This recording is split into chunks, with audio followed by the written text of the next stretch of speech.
Good evening. At the outset, I'd like to thank Dr. Sabu for giving me one more opportunity to discuss with you a new techno-economic subject. Today's topic pertains to an emerging digital technological application in healthcare. As such, we are enslaved to digital technology in these years, be it for our work, be it for our communication, travel, leisure, and so on. I have a PowerPoint presentation to make on this new technological application, and I will upload the same to discuss with you the details. Thank you. This is a new technology, Enrich healthcare. That is the issue. So let us go forward on this presentation. This is indication of a human body, an image of a human body, naturally a male and a female. Human body is a analog machine. It's a complex analog machine. There is nothing digital about human body. Just remember this. It's very, very important because as we go along, you'll understand why am I saying this?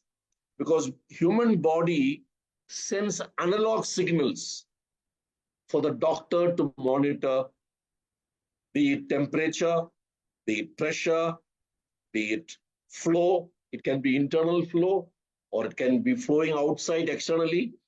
It can be sound of the heart. It can be pain level. All these are analog signals which the human body sends out, which are monitored or recorded. And in our discussion today, they're getting converted to digital. So let us see how digital technology is helping the doctor to analyze a human body's functioning. There are 4 stages of this conversion from analog to digital. First is it processes it. There'll be some noise. There'll be some level of ground noise. All these are removed, filtered, and analog is converted to digital as per the requirement of the equipment. Then it is analyzed, formatted, and benchmarked. Then it is presented to the medical team either as a graph or as a number or as a comparison. Whatever the equipment offers, the doctors are able to see. And then you can archive this data. You can generate a data pattern, which can be for individuals or it can be for a group, depending upon you're studying a particular patient's problem or a group of patients' problem. It is done. All this is possible in the digital domain far more efficiently than analog domain. So there are strengths for digital equipment. First is it is versatile because it is able to convert to analog, from analog to digital, and thereafter it is able to share the data parallelly to so many people in a very short period of time. It is very compact. The equipment is extremely compact because you're using hardware which is very, very small chips or ICs, and therefore equipment is well within the ability for the hospitals to provide in the wards or in the OPDs, wherever the patients are being attended to. Data engineering is possible. It's possible to record, it's possible to share, compare, transmit over Bluetooth, transmit over internet to some doctor for a second opinion. All these are so easily possible when it is in the digital domain. And energy as compared to analog system. So digital equipment, digital medical equipment, digital life, because digital hardware started coming in sizable measures for various applications sometime around mid-70s. And then slowly software came to make that equipment more versatile. So I'm going to show you some examples. The first of the examples of digital equipment was thermometer, then BP apparatus, then glucose meter. All this you have seen. It had come around sometime in 1980s. Then pacemaker, how it enables the heart to synchronize its beating, or a digital hearing aid that also came in 80s. CT scan, sometime in end 80s it came. CT scans for information uses X-ray. X-ray is the means of taking the scan. And then it's computerized. That's why it's called CT scan. PET scan came in 2010, where a body was injected with some active tracers, which the machine could trace and thereby see the metabolism taking place in the body and how it is functioning. Ultrasound came in 1990s. Here is a thing photo showing of the abdomen. The same ultrasound was used 10 years later for the heart, of course, under low power, called echocardiograph. So echocardiograph also uses ultrasound being transmitted and a echo coming back to the transducer, which the doctor is able to understand and identify and assess how the heart is functioning. Then you have endoscope, digital endoscope, which is inserted into the body, either from the mouth or from the anus, to examine the digestive system, how it is performing. Is there any block? Is there any bleeding? Is there any malfunction? All these are possible using for internal examination. Then digital X-ray came in 2000, widely used in dentistry now because it is so easy to, as compared to a conventional X-ray. For the whole body, it came also, digital X-ray came in 2000. MRI came in 2000. MRI with a different version called fMRI. We'll talk about it a little later. It's called functional MRI. It came in 2010, which is mainly used for brain mapping. You see this patient, he has got a special fitment around his skull, around his head, to do the brain mapping, that's why this machine is different from the normal MRI. Then digital mammography came in 2010, which has helped considerable improvement in the healthcare of women. Smart stethoscope came in 2020. The old erstwhile stethoscope got replaced by a digital stethoscope, which will automatically convert analog signals, same analog signals from the heart. Same signals are converted to digital and graphs are drawn and showed to the doctor. So but it's not very popular in India, except with the cardiology specialization. And these were subsequently followed by wearables, which the patient can wear. The first wearable I'm showing is for sleep apnea. That means if you are a person who's snoring and which is causing disruption to your breathing, you wear this around the wrist. It monitors your breathing pattern, and then it has got a fitment by which it will poke your hand and you will wake up, just like somebody will tap and tell you, stop snoring, turn that side. So you will wake up and turn around, your disruption to breathing is overcome. So this is a new wearable which has come. There are wearables for glucose monitoring and insulin pump, which came around 2010. There are wearables for lung activity, which came in 2020. There are smart watches for cardio trackers, which is very popular these days amongst younger population. They're looking at how much exercise they have done and how much calories that they have burned. What is the recent invention that, especially for breast tumor and for early detection of the breast tumor, there is a wearable like this, which you can wear on top of inside your dress. And the various observations, the images which are captured from this wearable is recorded in this, and the doctor examines it. So during the day, you're wearing it and walking around, and then after that, the doctor is able to examine and say his conclusions, whether you're all right or whether there is some initially detected some cancerous tendency.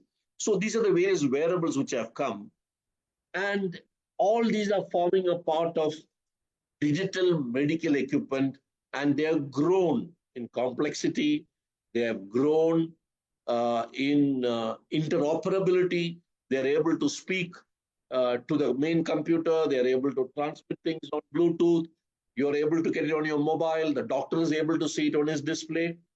So all this has happened in the last 50 years.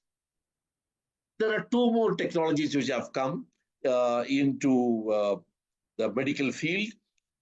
That is virtual reality is the first one, which I'm going to talk about, where a doctor and his team have prepared a video, let's say, how the operation is going to be done, whether it's a cardiology related one or it's something to do with orthopedics.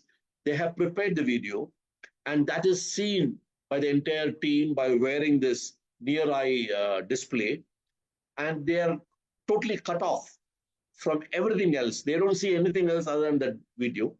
And then they are able to clearly understand how the surgery has been planned.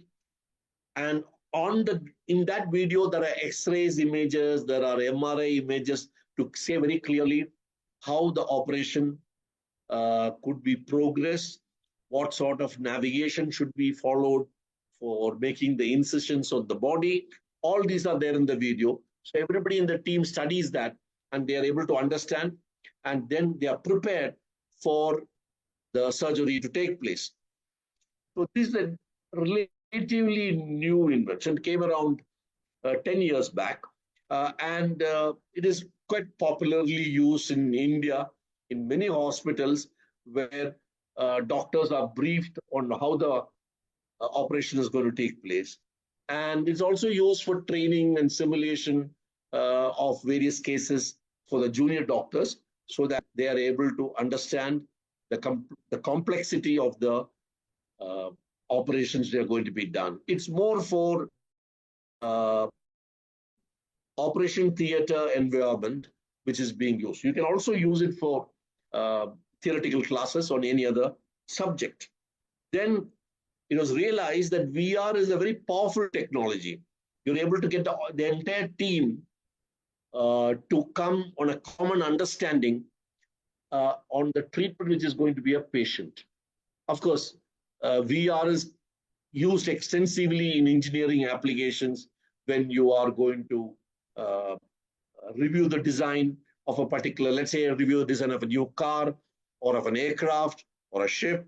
You're able to see the internals of the car, internals of the aircraft, or through this video, which is prepared by the designers for the people who are reviewing the design. Then on top of it, a new thing has come called augmented reality. This is an addition, an augmentation to virtual reality. What is it? I will give you an example. You make up of your bedroom and say this is where the cot is, this is where the dressing table is, etc. And you want to buy a cupboard which will fit into the bedroom snugly in one corner, which you think will be all right to take a cupboard. So you take a video with all the dimensions which are automatically measured by the camera. And then you go to a shop. When you go to the shop and say, I want to buy a cupboard for my bedroom requirement or your wardrobe requirement. So the shopkeeper will show various cupboards and you may shortlist 2 of them or 3 of them. He is able to superimpose the video of the cupboard on top of your video. You say, you buy this cupboard, I can put it there, but it will slightly block the door or it will come in front of the switch. But if you buy this cupboard, then it is very clear and it is better to buy this cupboard. So your virtual reality is augmented. These are used in e-commerce in a big way. But I'm going to give you an example what is used in medical field. In medical field, I'm going to show there are 2 screens here. A doctor is getting ready for an operation, and the operation is pertaining to knee joint. So in the knee joint operation, in the picture A, the doctor is doing the surgery, and his smart glass, which is here, can you see the smart glass in front of his eye, slightly above the mask? He is having the virtual reality of the film, which is already prepared for how to do the surgery. Because when you do a knee replacement, the bones that get aligned to it, the simulation. In addition, you see the second photograph, you will see one QR code here, another QR code here, which shows the either end of the bone, which is the lower part of the lower limb. It has to get aligned properly. And those QR markers are tracked by the computer. So that helps the doctor to align the bone to the socket, to the knee joint very correctly. And the computer will tell if it is not aligned properly as per the patient's specific, depending on patient's height and depending upon patient's length of the length of the limb, etc. It is pre-decided that this is the way it be aligned. But during the surgery, the computer does the tracking through the QR code markers and guides them how it has been done, and if it's not done, it alert the doctor. So this is which a few hospitals in India are doing, and it is mostly used in orthopedics, not so much for other surgeries. We have talked about digital medical equipment. We talked about virtual reality, which is already come in India in a big way. Augmented reality, slowly coming in India for medical care. And so I'm going to summarize the digital medical equipment very quickly. There's a patient whose body gives analog signals. And those analog signals are recorded by suitable instruments, be it for ECG, be it ultrasound, be it BP measurement or temperature, whatever be it. They are measured in a suitable environment, and then they converted to digital. So till here it is analog. The body gives analog signals. The initial recording is also by analog domain. Then it is converted digital. And in the digital, it is processed, analyzed, formatted, converted back to analog if the doctor so requires. Like an echocardiograph, the doctor likes to hear the how the heart is pumping. He wants to hear the audio. And so it is reconverted back to analog if written as a graph or as a number or as a sheet, data shared with maybe with the other doctors for second opinion. If there's a deviation from standard, the data compiling equipment will tell this is high, this is low, whatever it is supposed to indicate. And it can also be fed to VR and AR. So this is the summary of digital equipment, and this we have fairly come to a good level in India. Maybe the AR has not come so much, but rest all things are already there in India in most of the hospitals. Now, I'm going to introduce you what is the digital twin. What is this concept? Till now, I have not talked about digital twin. Now I'm going to tell you about digital. So let me explain what is the concept. The concept of digital twin actually came from Apollo 13, a launch which was held in 1970. In 1970, after Apollo 13 was launched, an oxygen tank burst. It caused huge instability to the spacecraft. It was jeopardizing the mission as well as the lives of the crew. So NASA had earlier modeled the Apollo 13 spacecraft on its computer as a mathematical model. This is how Apollo 13 will get to land there. All this they had made a mathematical model in their computer. And that is what they used to refer and discuss and review various designs. But when this failure took place, They suddenly ran to the computer, and then they created the situation that Apollo 13's oxygen tank has burst. When they created the situation, obviously, there have been some failures, some center of gravity change, the propulsion package got affected, the maneuverability got vitiated. So the computer gave a solution. You can get back the crew by doing following operations. The computer gives the answer to following things. You will be able to save the crew and bring back them to Earth. The mission control relayed those details to the crew who obeyed the plan, and they were and they came back to Earth. Till then, they were executing that plan to come back to Earth. After this has happened, this became a very hot topic for discussion. And in control platforms, they realized there's a requirement for a backup computer which will simulate all the functions of the live spacecraft. And it was called even Apollo 13 failed, it was called a successful failure because with this failure, a new generation of digital backup for designs emerged. And that's how the word digital twin got coined. Of course, thereafter, digital twin became very popular, not immediately. In another 10, 15 years' time, they started making digital twin for warships, for aircrafts, even for urban mobility. Just give me a minute, I'll touch upon it.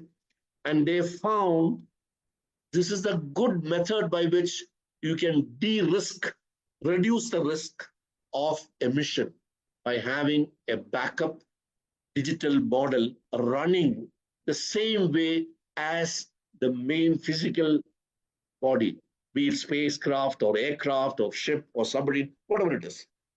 I will touch upon urban mobility before I go to the next slide. Let's say you are in Kottayam, Sabu's in Kottayam. By night, Sabu's mobile will tell where all he has gone during the day. His power position will be marked and say Sabu has done all during the day. He has traveled like this. So is for other people. So if all citizens of a city, let's take Kottayam as an example, if all the people's mobiles are tracked and put together and aggregated, it will tell the population moves like this during the day till about late night or till about 8 o'clock in the night. They move, so many people move on this road. This is the mobility of the population. This is where traffic jam happens because they're not able to move fast. They're moving very slow. So there should be a solution to this mobility. So today in the West, cities are being planned or city designs are being modified, taking care of mobility by studying the pattern of movement, which is so easily possible by just tracking your mobile position. Everybody has got a whole city's mobility plan and then work out which road you should make one way, which road you should make open to cars only from so time, or it should be open for people to walk from so and so time to so and so time, for pedestrians. All these solutions they can work out, or only allow cycles. This is the new trend in urban planning. Now let me go to healthcare and digital twin, because today we are talking about how is digital twin going to help in healthcare. So again, this is the representation of a patient, and the patient's analog data is digitalized, which I talked about in detail earlier. And there is another twin of the patient in the computer, which performs, which functions, be it heartbeat, heart pressure, temperature, everything like the actual patient. So this digital twin is a representation of the patient in the computer. And the doctors find his temperature is high and you want to reduce it. They're thinking over how to give the treatment. They simulate that medicine being given to this digital twin. Look at the results, how it is, because this is mathematically modeled for various inputs, be it medicine, be it fluids, be it blood transfusion, whatever it be. That is how it is modeled. Evaluate results, and then it is iterated many times. And then when you have a satisfactory answer, the actual treatment is given to the patient. Obviously, you'll understand that this is not meant for normal temperature or some knee pain or something like that. This is meant for very complex illness or very chronic illness where treatment is taking a long period of time and you want to make the patient better as early as possible in minimum time so that he suffers less. So that's a concept in digital twin. So let's go forward. So digital twin is called this, you should remember this word. It's called in silico application. In medical field, there are two terms, in vivo and in vitro. So when you're doing experiment within a living organism, let us say you want to try this medicine and first you inject it on a specimen in your lab. It could be a rat in which you inject and see the reaction, see the response. Then it is in vivo. No, you are just doing it in a laboratory setting and then seeing how this medicine will help the blood to clot and how it can be hastened, this, that, etc. It's a laboratory setting that is in vitro. But now, digital twin has come and all the experiments are done on a computer model of the patient. So that is called in silico. Actually, it stands for silicon.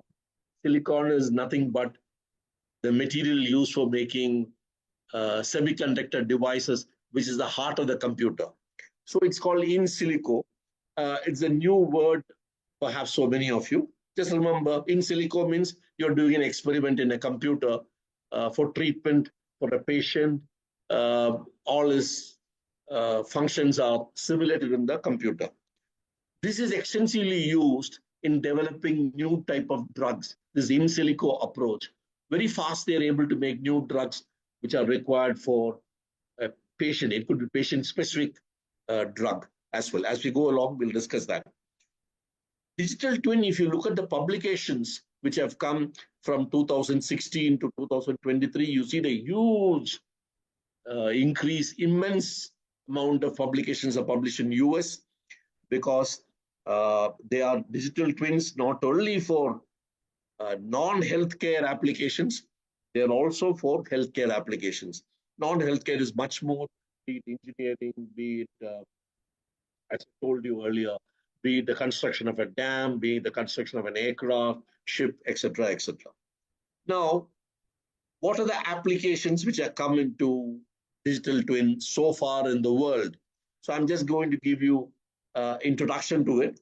There are patient-specific treatment in cardiology, oncology, neurosurgery, dentistry, ENT. These are the areas where digital twins have been practiced in many Western countries, and they have been able to successfully treat a patient in a shorter period of time. He has been able to get completely all right and come out of the hospital. At the same time, there are organ-specific treatment. Some of the treatments are specific to heart-related situations or liver or lungs, where you don't simulate the whole patient, you only simulate your lungs. As we go along, I'll give you some examples on it. And most importantly, it is also used for forensic medicine for postmortem. I'll touch upon this at the end of the presentation, how it is being used for postmortem in some countries. So let us first go to heart. This is a digital twin of a heart, which is created in a computer. It has got all the data fed to it, and it will function in some particular manner. And a particular patient's problem is simulated in the computer, and the solution is found. Let us say uh, the heart's valve is not functioning well, and you want to change the heart's valve, which is being done in India, changing of heart's valve. But what size type of valve would you be fitting it? Because these days valves are made by 3D printing. So you simulate in the computer what is the type of valve you want to fit for the patient through the surgery, and see the performance of the heart with a new valve. That is assessed in the computer, and then you modify the 3D printing of the valve either by size or by its features by way of orifice and this, etc. And then you finalize it and then do the actual clear design and do the surgery. So this is being done in abroad in a fairly big way.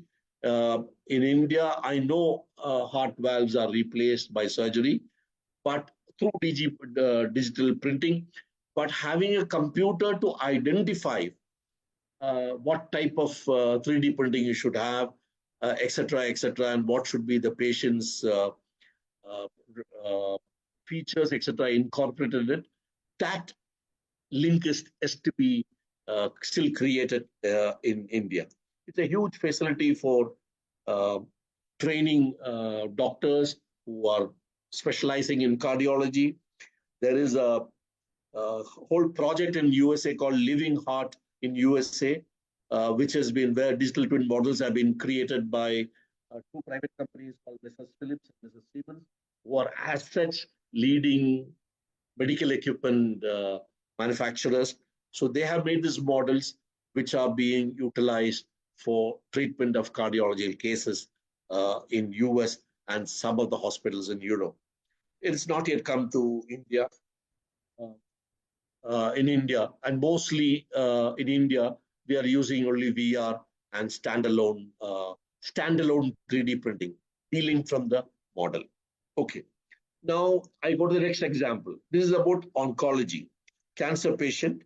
The treatment is personalized depending upon the extent of cancer and the type of medicine you want to give. Now the dosage is controlled by the computer of the medicine given. It's not a standard drug which is given. The computer uh, examines the entire results, clinical results, and then does two things. One, specifies the drug to be given to the patient. It also enables new drugs to be developed. It reduces the time of drug development, which is normally taking about 8 to 9 years in the traditional manner. So drug discovery is a great advantage for 3D for digital twin. They also been able to optimize radiotherapy. So you find that they have been able to use computer to decide on the scale of drug or the quantity of drug which has to be given to the patient.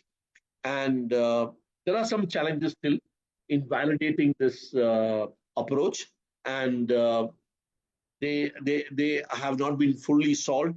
But digital twin being used in oncology cases have commenced. In India, there's an organization called India Cancer, which is comes under the ministry. It's a Ministry of Health, and that with Tata Memorial Hospital in Mumbai have taken huge initiatives in the last 7, 8 years for digital oncology. And I just want to tell you that we are also slowly progressing, but we haven't made a digital twin yet, even for oncology. Now I come to brain mapping.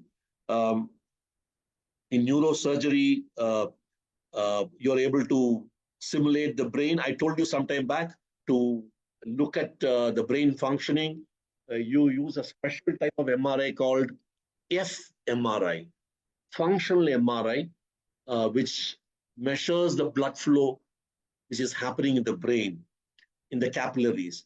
And the amount of blood flowing gives an indication how well the brain is working. If the brain is not working, then you can rest assured there isn't much blood flow. So, what is stopping the blood flow? Where is the stoppage? Where is the block? Where is the tumor which is blocking it, etc.? Further investigations. We can talk about this a little more, fMRI in question answer session. And this is not uh, picked up much, except in German, one of the leading medical colleges in India. They have initiated studies on virtual brain and how fMRI can be used for treating neurological cases. Now I come to ENT. Oh, very interesting. Simple disorder. As per study of WHO, 25% of adult population snore in the night. Why they snore? Very simply put, layman's language, when you're sleeping on your back, your tongue slips a bit back and blocks the air passage. And that air passage getting blocked does not give enough air or enough oxygen to the body. And apart from the sound, you find the body is also uh, denied of enough air supply, which is not good for the body. So what they have done is they have planted a pressure sensor in your body, which measures how much is the airflow and the corresponding pressure. Sometime back, I told you there are some patches put on the chest to monitor your lung activity. So that will tell, oh, your air is not flowing enough. And that electronically, digitally is transmitted to a controller, which is called stimulator, which will give a small kick through an electrode to a nerve and make the tongue go back. So the tongue which is slipping back and blocking the air passage will go back to its original position without you knowing about it. And through this loop, digital loop, with the help of digital controller, they are able to reduce the snoring of many people. And this nerve which is stimulated by this is called hypoglossal, just for information. This is something which is happening abroad. Uh, this has not happened much in India, but in I told you sometime back, there's a wearable which you can wear on your wrist, and it will give a poke to you if you're snoring. But this is little more than that, and using this nerve to put the tongue back in its original position has not been reported to have been done in India. There are digital twins for hospital management system to tell how many patients, how is the operation theater loading, how is the oxygen. All these are being done manually now to a great extent, or with some software, but they are able to simulate and they're able to make the hospital work, visualize the workflows, and making sure the staffing and the bed capacity are all matching. And this has come in a big way, essentially, when you're planning a new hospital. If a hospital has already been built, making a twin may highlight to you what are the deficiencies, which you may know otherwise also. But this is the trend now, even for infrastructure, healthcare infrastructure, digital twin is being used. KMC Hospital in Manipal is one of the leaders in this activity in our country. They are using this digital twin system for their hospital management in Manipal. Now, I come to an interesting application called virtual autopsy. You know, autopsy means cut the body, examine it, and see internally how it is. But now the trend is changing, and the trend is use a CT scan or MRI. Obviously, the machines are dedicated for autopsy in a separate room. Digital CT scan or MRI is used. Don't cut the body open unless it is required. Body remains intact, takes less time. Lot of images are taken with MRI and CT scan, including if you suffered a bullet injury, the path the bullet injury has created internal to the body. It's possible by looking at the tissues, at the various other muscles, etc. And even minor fractures are able to see, which are manually difficult to find. So countries like USA, Switzerland, Australia have already made it, they have already inducted. In India, only AIMS Delhi has started from 21. They are going to start in a few other centers also. But India's uh, legal system does not allow virtual autopsy, even now. So it's expected after a few years, it will get legalized. But the other countries have gone ahead and started it. So digital twin has got huge amount of applications, but the applications are based on 5 important things: individualized for a patient, interactive with other equipment, with a remote position for the doctor or for the nurse, or even the patient's family gets something on the mobile. It's interactive. It is interconnected with other systems in the hospital, be it for recording. Data is stored in the patient's file, in the server. All these things are possible with a digital twin. Very informative and has made an impact on healthcare in a few countries which already started doing digital twin.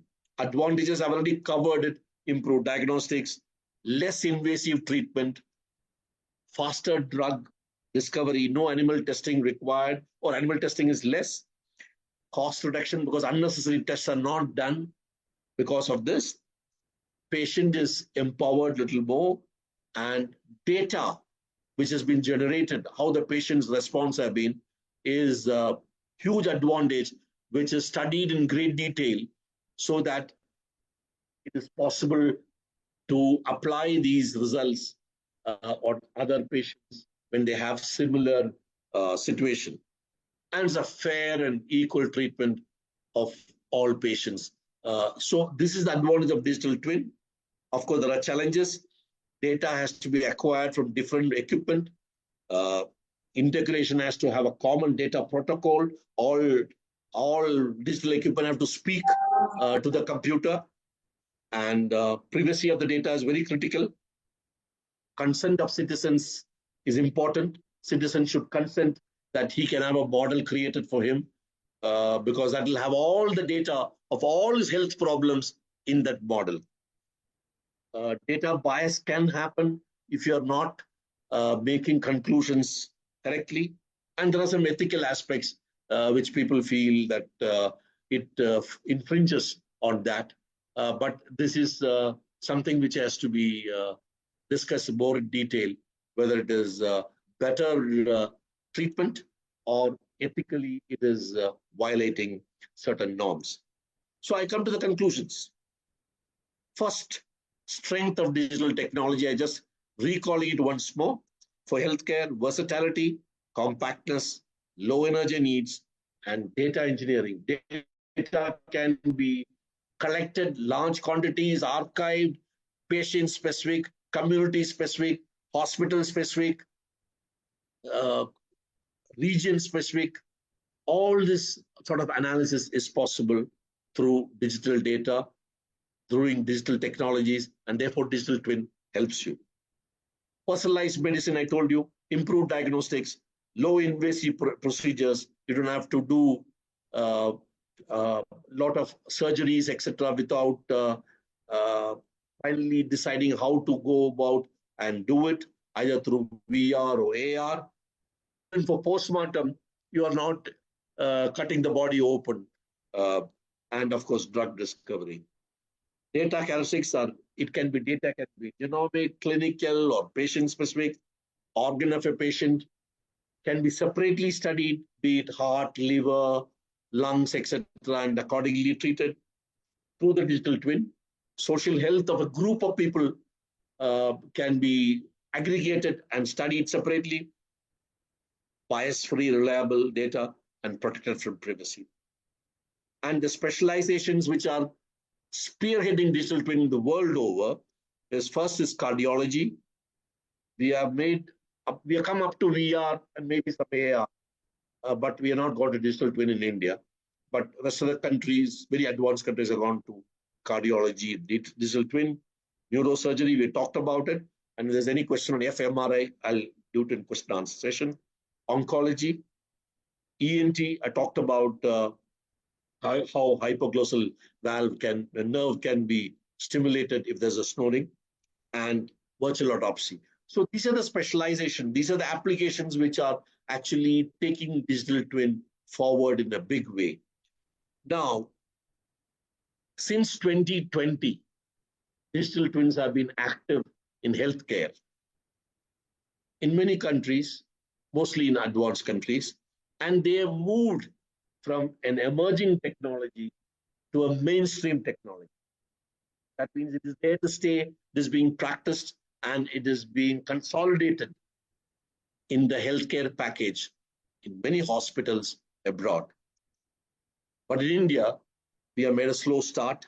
It takes some more years before digital twin becomes very popular and being practiced in at least in the major cities or tier one cities, so that our standard of healthcare has got all the benefits of digital twin.